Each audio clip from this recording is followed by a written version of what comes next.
I think we've laid out for so many countries the enormous value, if the interest is in saving lives, of ensuring that COP11 finally bites the bullet and says, in the beginning, Framework Convention included harm reduction as an integral part of tobacco control. Let's act on it.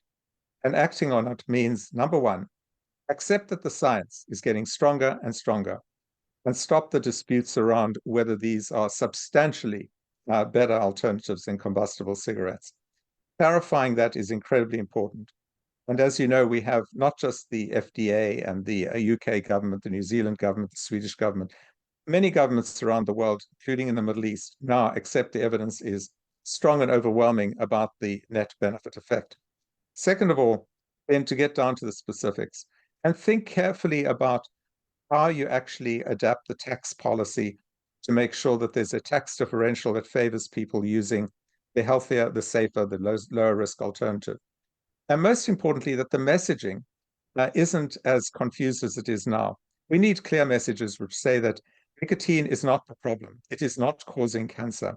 Tobacco harm reduction products are not more dangerous than cigarettes. Both of those concerns are already being expressed by physicians in many of the surveys we've seen going in the wrong direction.